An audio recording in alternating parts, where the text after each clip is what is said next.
the year, and if you are new to our congregation, our church here, it's a good time for you to find out what we believe and what we stand for, because at the beginning of the year I like to refresh what our vision of what we believe. If you go to your bulletin at the top, you'll see a tagline there under San Jose New Hope. It says, Jesus-centered family, crossing cultures and generations. And 2 weeks ago, we talked about what it means that we are Jesus-centered. In other words, we talked about the gospel. The gospel is the tremendous news that through Jesus Christ, God has redeemed us through something that we could never have done for ourselves. Last week, I talked about family. In other words, I talked about community. There is no such thing as salvation. Just me and Jesus, we are all formed into a new kind of people, a new kind of community, which is the family of God, the church. And today I want to talk about this, and all of this is out of Romans 1, 16 and 17. And today I want to talk about something difficult. What it means that we are a family based upon Jesus and his redemptive work, the gospel, the word of his redemptive work, the gospel, and we are a family that crosses culture.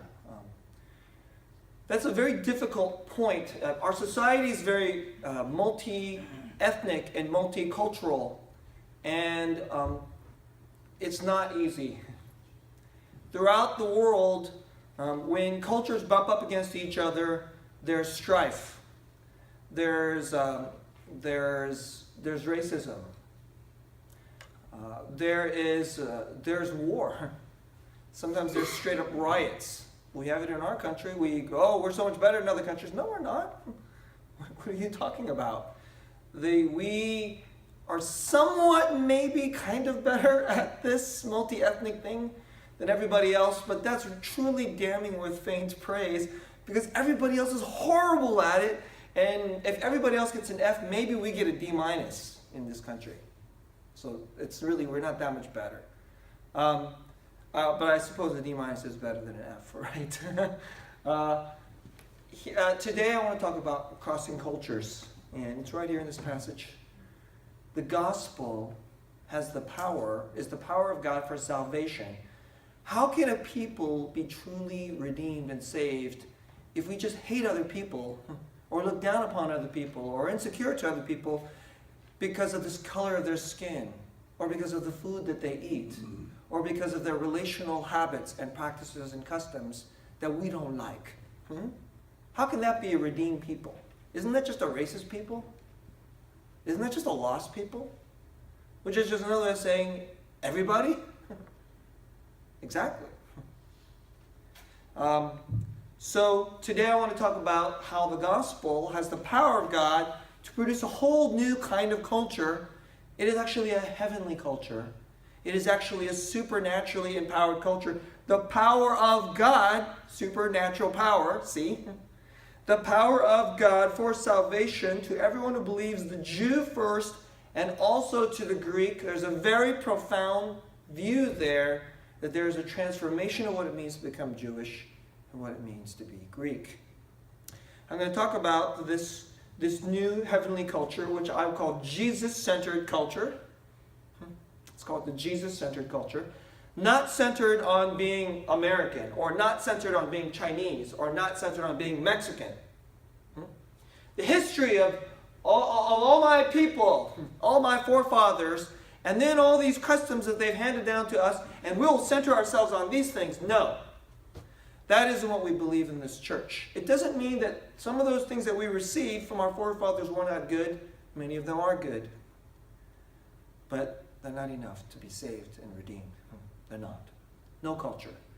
And today I want to talk about this Jesus-centered culture in 3 parts. Part 1, culture and the poison of pride. That's the big problem. There's a poison in every culture. It's largely overlooked. And the sin is pride, and it infects every culture, and it is exactly what makes us unable to truly be united to other people and treat them with love and honor and respect. Really. Part 1, the culture and the poison of pride. Part 2, the movement from Jews to Greeks. There's a movement of the gospel from Jews to Greeks. And you're like, I'm not Jewish and I'm not Greek. I'll get to that. Okay? There's a movement from Jews to Greeks. And part 3, there is a God-empowered way toward what I call Jesus-centered culture. God-empowered, Jesus-centered culture. That's part 3. Let's talk about culture and the poison of pride. Let me start off with a little story. I think it was about 2 months ago. 2 months ago, I was driving my kids to jiu-jitsu.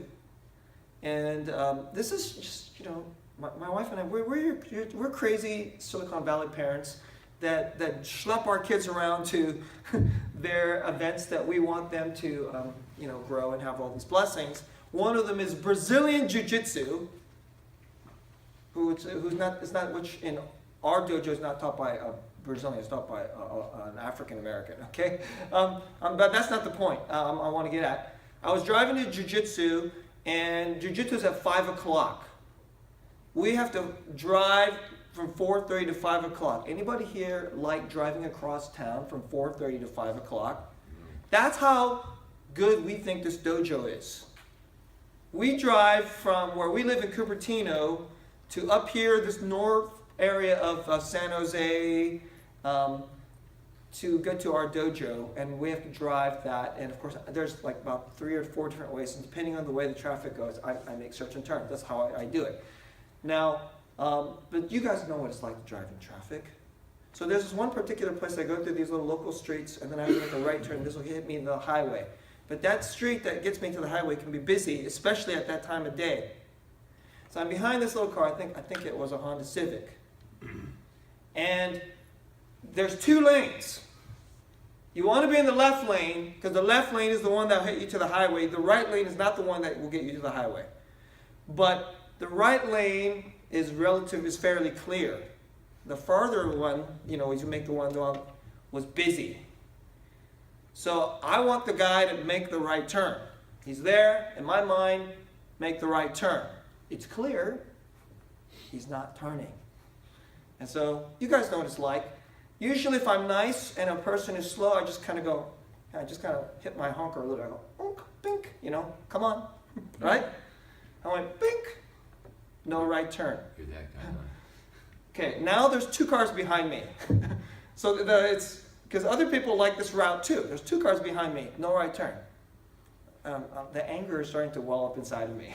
I'm in a hurry because every situation where you get stuck at a spot like this, that's 2, 3, 5, potentially 10 minutes my kids' jiu-jitsu lesson they're going to miss out on. So then I'm just like, okay, come on, dude. Honk. I lay it down into the thing. Still no right turn. Now there's 4 cars behind me. I mean, you're so rude. So inconsiderate. Just make the turn and squeeze yourself into the other lane. And if you can't, too bad. That's just, you have to be considerate to other people. Honk. And now I'm getting straight up angry. Honk. Still no right turn. I'm thinking, oh my goodness, this person is really stupid. So I'm like, I guess we're going to have to wait till it gets really clear. So now I'm looking.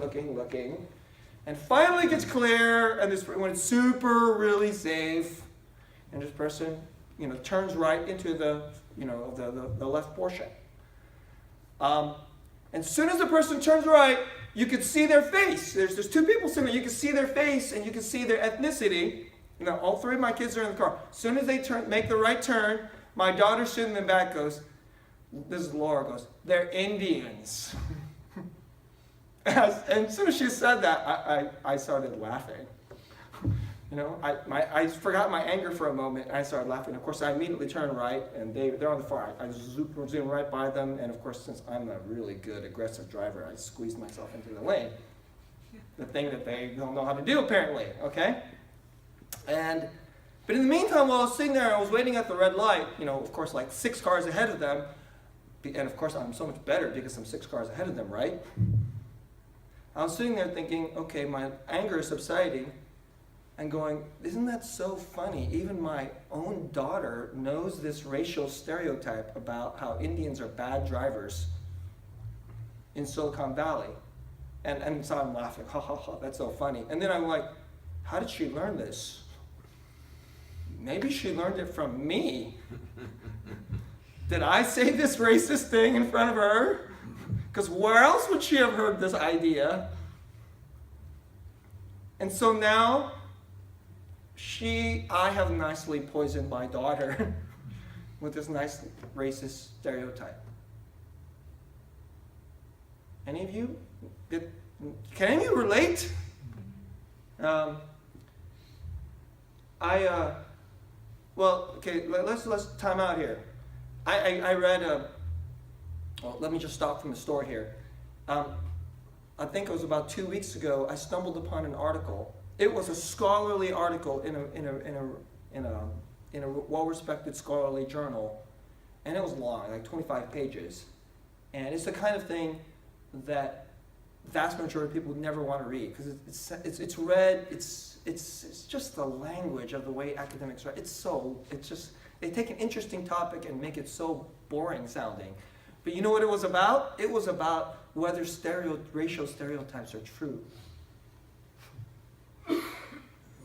I thought that was really interesting. I said, oh, this has been studied. Of course it's been studied. So I read the article. I mean, I didn't read all 25 pages. I started skimming the most boring parts. But you know what it found out? That racial stereotypes, according to social scientific studies, are more often true than not. I don't remember what the number was. In my mind, I got it stuck in my mind that it's more than 60%. I mean, that's high. It's not like I've hit or miss, flip a coin 50-50. It's more than 60%. So, of course, the reason it's so common is because we have these stereotypes and they're based in some truth.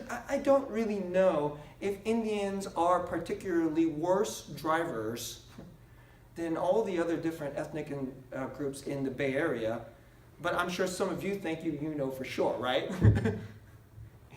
I'm sure my daughter now thinks so too. This is just driving. This is just driving. I talked about this thing called the poison of pride. Apparently, I think that Indians are inferior drivers, or at least I must have said so at some point. I'm not sure if they actually are, but there's a part of me that wants to believe it, I'll be honest with you. Because I've had so many run-ins with these, and often than not, I mean, like, of course, if they're Asian, I'm thinking they're Asian. Who knows if they're whatever, because they're just another driver. I just happen to be unlucky behind the bad driver. But if their skin color sticks out a different way, we like to label them a certain way, right? I mean, you've probably been around 100 different Indian drivers and they never bothered you. It's just the one person that did bother you, you noticed their skin color. But there's something inside of us that wants to believe they're inferior on this thing. That's cultural pride, right there. We all have it. And so you just name what it is. Just name what it is. My children, my son played Little League Baseball. We went up against a team that had 3 Mexican kids. Our team had mostly Chinese kids. They were better than us. They were better than us. I said, oh, Latino kids. They can play baseball. Oh. So here's the flip side of cultural pride. Cultural insecurity and defensiveness. I was like, oh, we Asians. All we care about is math. All we care about is math. All these Chinese kids can't throw a baseball. But they're probably really good at math. But the Mexican kid, oh man, he can throw a baseball. Yeah, I wish my son could play with him. That's exactly the thought that went through my mind when we played that team. I mean, I'm not proud of these things, but hey, come on. You all have them. We all have them. And you know what's going on? When we have these thought patterns that's going on, it's pride, and it's the pride because we're better and we look down upon other people. But pride because we're inferior, and it's expressed through insecurity. And when we bump up against each other, it's all there. It's there. You meet a person, they have a different accent. I mean, this is how it is. It's not even just racial. They can be of the same exact ethnicity as you. And if they have a certain accent and a pattern, now little stereotypes start to rise. And you label them. Oh, you're different. You're other.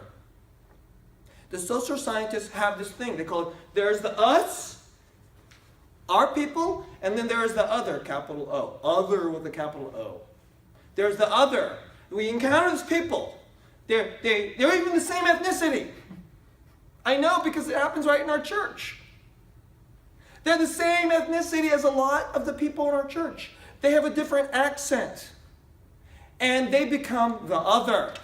You're not among the us, the me, the ones that I'm comfortable around. You're the other.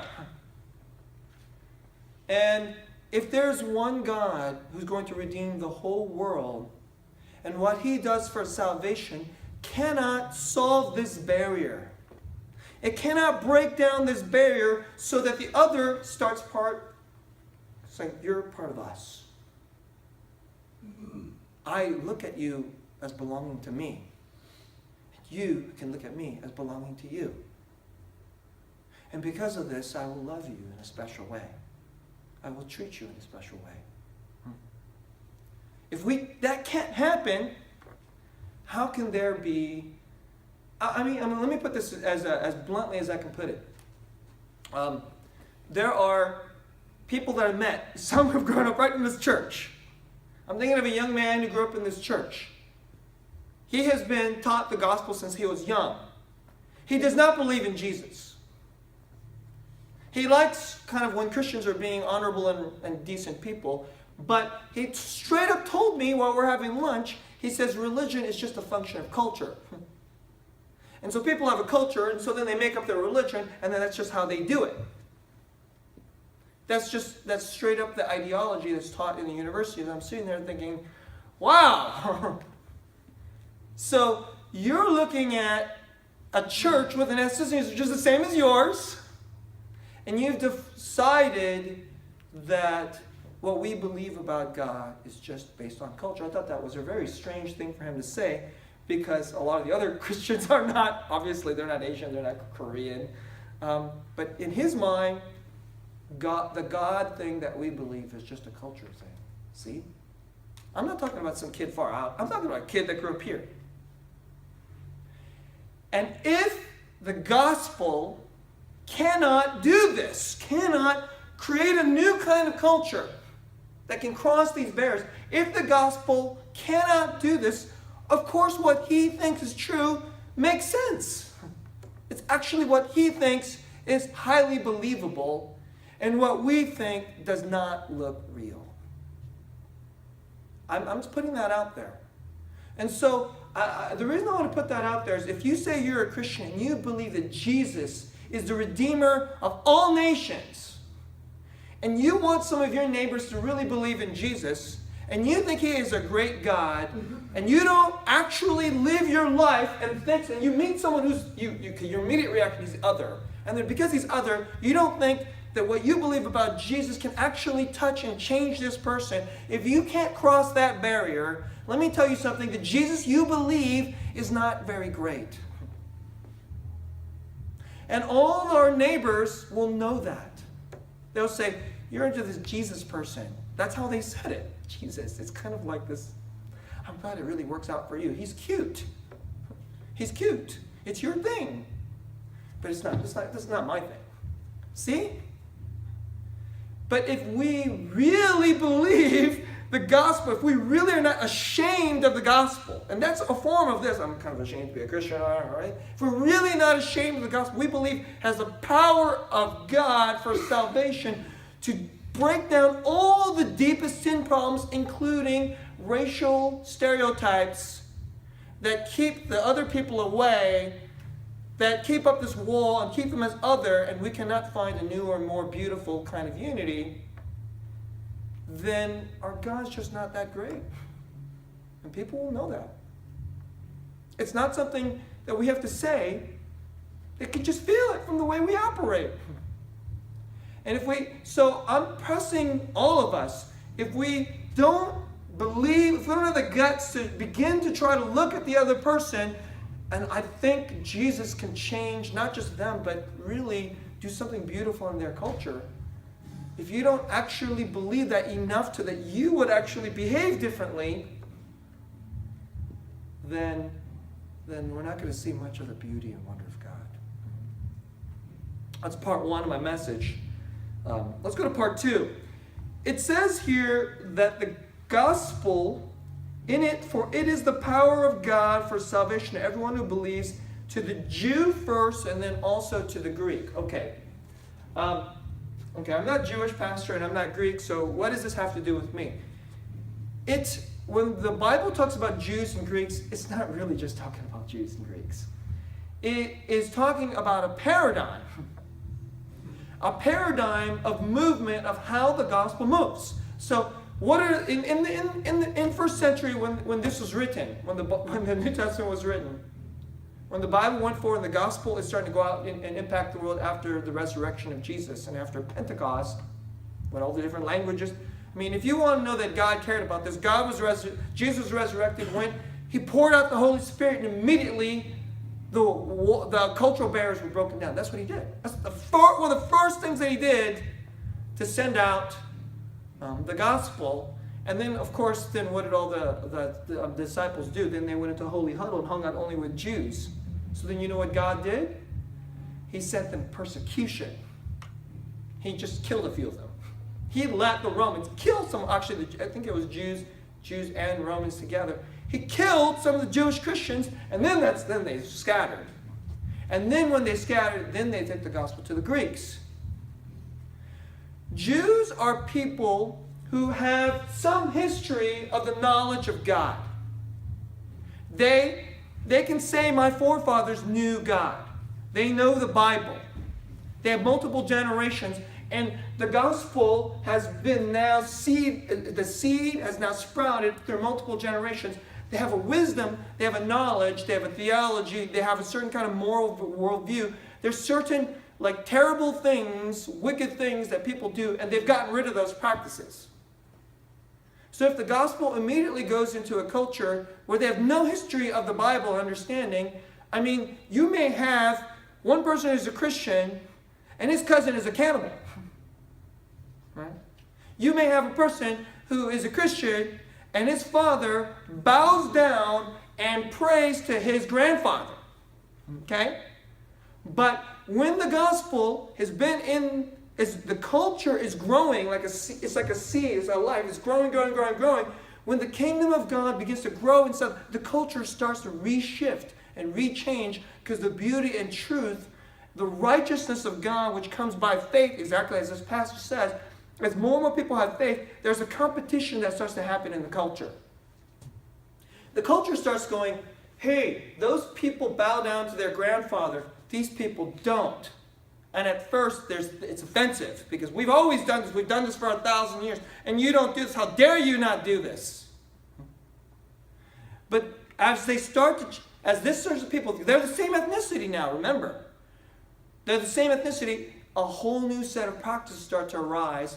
And these new set of practices about the way they treat each other, about the way they worship, about the way they treat the poor, about the way they look at the laws, about the way they look at leadership, about the way they look at humility, about the way they do parenting, about the way they do sex, about the way they handle money, about the way they look at marriage. All these things, they start to see these things, and guess what? These practices filled with the wisdom and grace and mercy and truth of God, they start to defeat the lies and evil.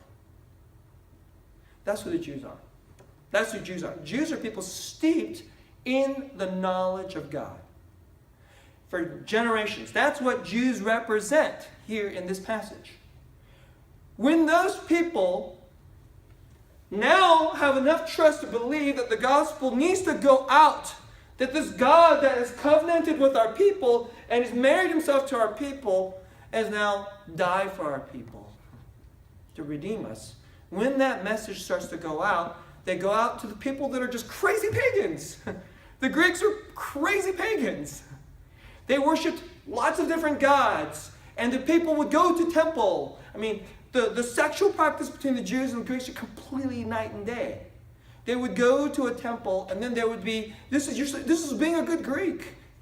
Being a good Greek is to pay the temple prostitutes and have sex with them so that the gods of fertility would bless your family, because fertility is a means toward getting rich and prosperous. So that competition, so the gospel will come into the Greeks, and at first it'll be offensive, but that competition is now on. The kingdom is now breaking into their world, into their nation. And not just redeeming individuals, these individuals will now start to live a whole new different kind of life. Their whole understanding of eternity and of generations and of righteousness and redemption, it's all utterly changing now. And at first it's just a few, but then as they gather more and more together, at first if there's just one or two Christians, they're like, you're weird. You're Greek. How the heck do you believe in this Jewish guy who was crucified on a cross and somehow we're redeemed from that? That's idiotic. But as more and more of them, more and more Romans and Syrians and you just name them, all these other Hellenistic type people, as they start to get saved, people are going to be like, what is this? So what will happen, this is what happened. There would be a horrible disease. And of course they didn't have vaccinations back then. A horrible disease would come in, and then people would just start to die. I mean, streets would just pile up, would die. And as soon as that happens, guess what everybody does? Everybody huddles up into their group. These are multi-ethnic cities. All the Jews are only over here, and all the Greeks are only over here, and all the Syrians are only over here, and you name it. All the Corinthians are only over here. All the people of Ephesus are only over here. They're all in their little, segregations, and they're kicking their family members out. I mean, this is what it was like. But the Christians would do it differently. Somebody would die, or somebody would get the disease. The Christians would take in these people. Say, you're my brother. You're my brother. I must nurse you. We'll be brothers forever. You're the wrong ethnicity from the old way of thinking. But Jesus Christ is risen, and now you're my brother. And so they would nurse these people, and then sometimes they would even nurse the ones who aren't even Christians. And then and this would happen. The person who's nursing would get the disease. That person would die. The person who was being nursed would recover. And people go, how did you recover? Well, this person, different ethnicity, nursed me. Then he died. Why did they do that? They believed in Jesus. After the disease passes, the epidemic passes, then people go, who's Jesus? Where do you go worship? Can you tell me about that? I'm interested. That's the movement of the gospel from Jew to Greek. Now it's happening. It's not just from Jew to Greek. In this church, it's from Koreans to Americans. Or how about this? How about from immigrant Christian Americans to Paiute Native Americans? That's the movement. That is the movement. And so you have all these odd people out of this church.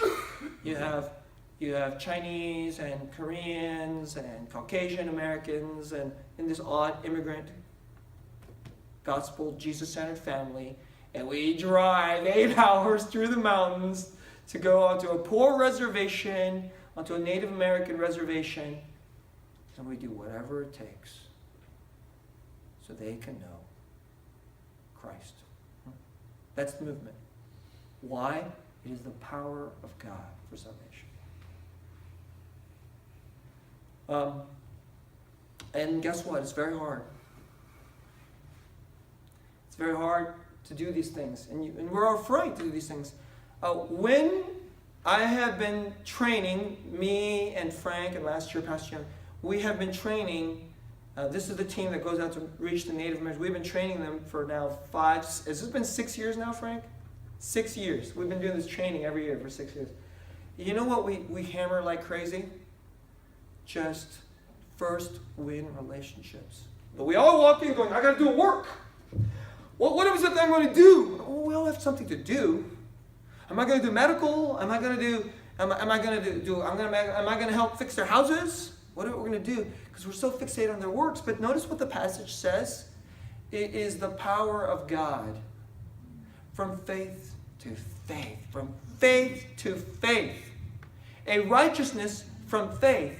First, we must believe something. And if we believe something, so first what we're trying to do is we're trying to train our team to believe the gospel, and then believe the gospel can make that person our brother. So first, let's treat them neighborly and win them and think of them as they can be our brother, win deep relationship. Don't do a work on them.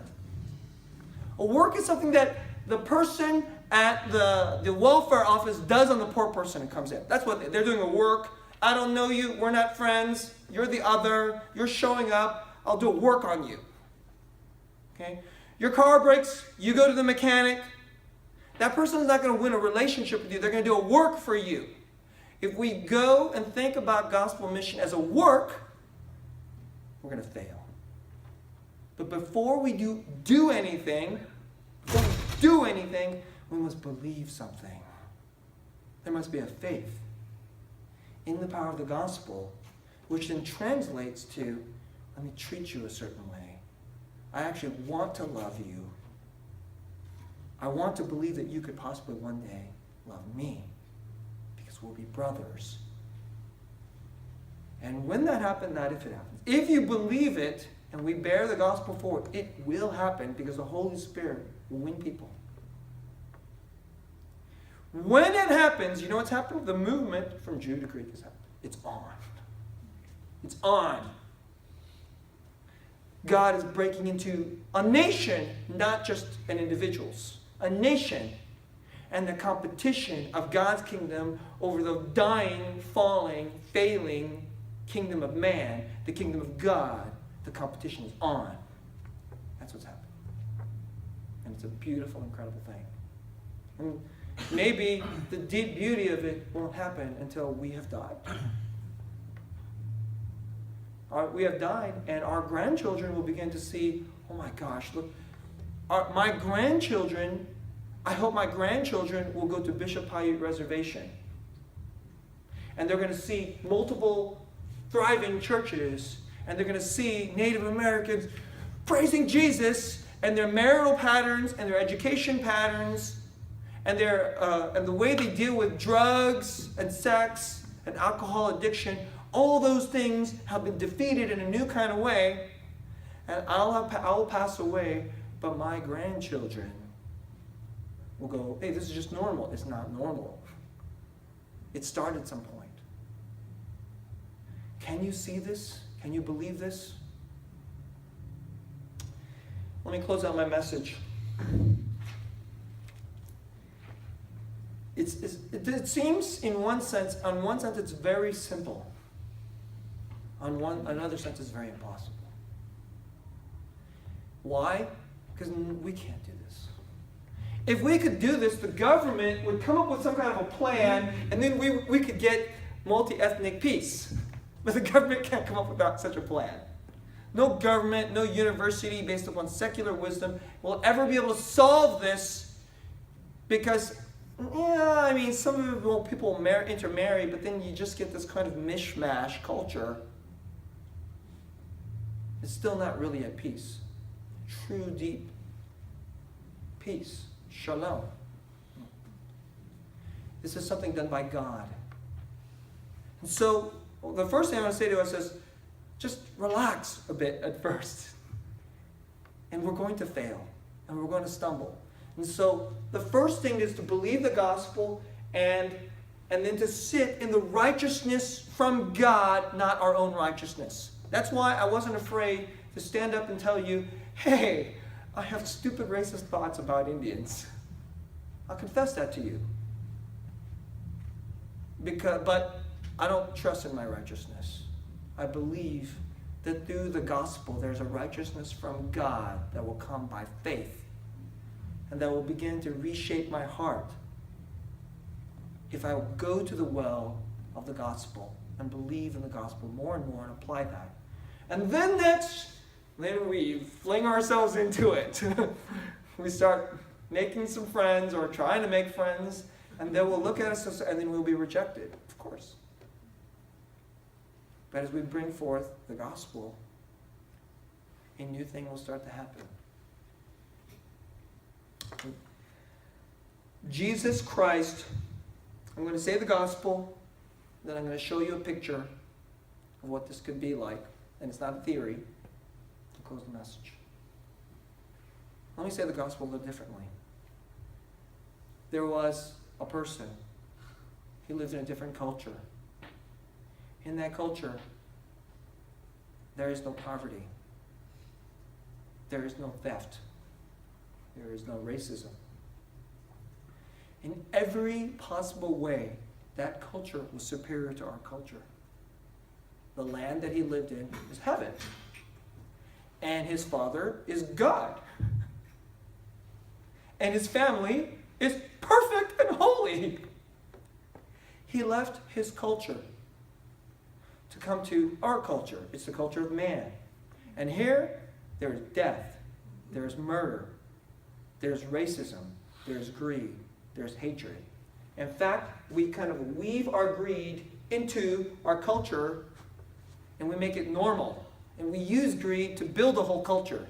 That's what America is, by the way. It's a culture built upon greed. Other cultures are not necessarily built on greed. That person came here. He was neither prideful, he was deeply humble, and he was certainly not insecure. He came to invite us. And he started the movement of the power of God of salvation from Jews to Greeks, and then later to Americans and Chinese and Koreans and Native Americans. He started that movement. And he did it by laying his life down. Because he knew, he believed, he knew that his righteousness through the death and resurrection could change a whole new people. He knew it. And of course, you know his name is Jesus. All those people who believe in that person and what he did and will follow him can redeem whole nations. Give you a picture of this. I know I'm kind of banging away at the Bishop Paiute. The reason I love talking about it is because most of us in these little immigrant communities, we don't even, we're just like, Pastor, you're just talking about a crazy, weird dream. No, I'm not. And I like talking about it because it's not a fairy tale. It's not a fantasy. It's incredibly real. And it's not happening somewhere over there in Africa. Okay? Some missionary over there reaching poor. It's happening in our church. It's happening with us, with people just like us, just insecure, typically racist, other kind of people, just like us. Us, not them. So just to give you one picture among so many, because it's happening. This power is not going to be stopped as long as the faith is there. So last summer, we had a candidate to become the pastor on the reservation, on the Paiute reservation at Bishop. For those of you who aren't there, the reservation is next to a town called Bishop, so we call it Bishop, for those of you who are new to our church. And the gentleman was white. He was in his late 50s. He's from New Jersey. And it took an act of faith for us to even choose him, because Native Americans don't like white people. I mean, it's understandable. I mean, with the history. And so we picked a person who they have racial problems against, whose skin color was racial problem against, because we believed that his faith and Jesus was so much powerful than his skin color that that guy could become their pastor. So it took faith for us to just pick that guy. Get it? So then we picked that guy, and he went with us last summer, and then he wandered around the reservation hanging out with us, and let me just give you a picture. So just here are some of the people gathered together. Me, I'm getting close to this guy, and his name is Cliff. Cliff is in his late 50s. I'm in my early 40s, soon to be mid-40s, okay? So we're in two different generations. He's East Coast. He grew up more blue-collar. He's former military. He used to be in the sheriff's department. His world and my world are very... I visited him in his town, right? South River, New Jersey. Let me tell you something. I don't mean to be mean, but I would probably never want to live in that town, okay? It's not a town I would ever choose to live in. Not that I dislike his town, but it's not really kind of my deal. He's East Coast, New Jersey, blue collar. I'm West Coast, Asian, intellectual. Right there, just on the outside, he should be other. Man, that guy's awesome. He's going to be right up there at the top of my list, near the top of my list of brothers to hang out with. He's not other. He's my brother. There's me. There's Cliff. I'll pick on him. There's Damon. Damon is odd. He's sort of like two cultures. He's not sure whether he's really American. He's Korean, but he's kind of American. So he's just confused, okay? He's just confused. But he grew up as a boy. He was in America, but he went to Hotshot University in Korea. So he is East Asian intellectual. So he doesn't fit either. Right? He doesn't fit either. And then there's another guy on our team. The guy who leads the team is a guy named C.S. Kong. C.S. Kong, educated in Korea. He did a PhD in Iowa. He's probably the only Asian guy in town. His town is there's 4 Asians in town. His family. Okay, when he was at Iowa State doing his PhD in CS. And you think he is comfortable hanging out with Native Americans? He is now, because he went for 6 years in a row. So Cliff and Damon, and I think it was CS, didn't you guys go visit a guy? They went to a jail. They drove 40 miles south to a jail to meet a Native American guy who believes in Jesus, but he has crystal meth addiction. They walked straight into this jail, these 3 men, to pray with a Paiute man who believes in Jesus, but is fighting crystal meth addiction. And these 4 men, they kneel down before Jesus to ask this brother to be liberated from all that's killing him, which is killing many other people. This is the movement of Jew to Greek to the gospel. You see those 4 men sitting there in a jail calling upon the name of Jesus? That is heaven on earth. Those 4 men is Jesus-centered culture, heavenly culture on earth, right there. In the middle of a jail. That's what it is. And wherever you see that, Jesus is there. Wherever you see that, God's power is there. And we're going to have that right here in our church. We believe this. It's going to have it right here in our church, right here in San Jose. This is what we stand for. There's no way to let Jesus only be the God of the Koreans, to let Jesus only be the God of the white folks. Are you kidding? Why would we do that? That's an insult to Jesus. It is to not believe in the power of God for salvation, for Jews and for Greeks. We believe this. We're not going to stop. And as long as we believe this, the Lord will pour out His Holy Spirit and redeem nations. It's going to happen.